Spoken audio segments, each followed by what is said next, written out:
He was there. I slow timed my airplane. I got a new airplane, and I was putting slow time on it, which is flying just as slow as you can, not to put any more pressure on the engine than you could help. And a Spitfire made a pass at me. He was just plane made a pass at me, so I just hit everything forward, and I was going to take after him, which I couldn't catch him anyway, I was sure. But anyway, we got across there. We was on the Great Bitter Lake, which Suez Canal runs through, was where our field was, and I was clear over across there, over the Sinai Peninsula, and my airplane froze up. I hadn't had enough time on it. It was a new engine and froze up, so I had to belly in the desert over there. And I left the airplane. Every time you got out, you had to leave your airplane. If it crashed or anything like that, you're supposed to blow up the radio, so if the Germans couldn't get the crystals and get on your frequency. So I did that, and I started walking. I remember seeing an Arab camp quite a ways away, and so I started walking there in the sand. It seemed like it was knee deep. I finally walked in there, and I remember this. They had all these tents, and had camels and goats in a picket line. And, the tents were about half covered with sand. They were nomads out there, and I walked in there, and this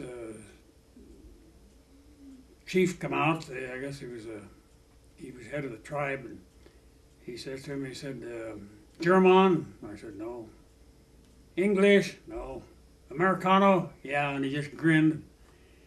And so he clapped his hands, and that four guys come out with spears and stuck them on the ground and put a big camel skin over the top of it, and pretty soon he clapped his hands, and here they come out with a big old plate of beans.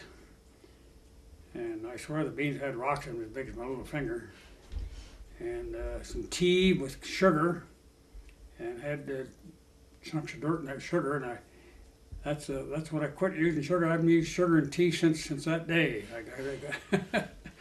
But anyway, they were very, very, very helpful, and so pretty soon he motioned for me to come on. They couldn't talk English, and I went down to his tent, a big tent, beautiful tent inside. If you got in there with Persian rugs and whatever, he had a gold telephone. And I thought, boy, somebody sold this kid the Brooklyn Bridge. And he says, English. So he goes like that. So I picked up the phone, I cranked it, and I guess I got an Arab and a Arabian on the other end of it. And I said English.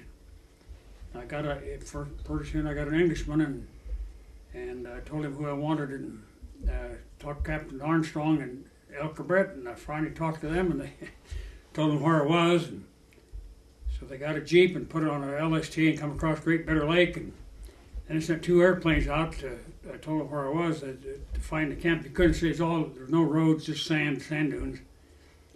And so they had these airplanes that fly to where I was, and they'd turn around and fly back so the Jeep could could see them, follow them. And they fly down low and roll the country back and holler, and this chief thought that was real great. And so anyway, when the Jeep got there and picked me up, and at that time they offered that they were paying $250 to anybody who helped a down airman. But he wouldn't take any money. He refused to take any money. He said all he wanted me to do is call him on his telephone. Nobody ever called him before, he said. Well, I tried, and I never could get a hold of him.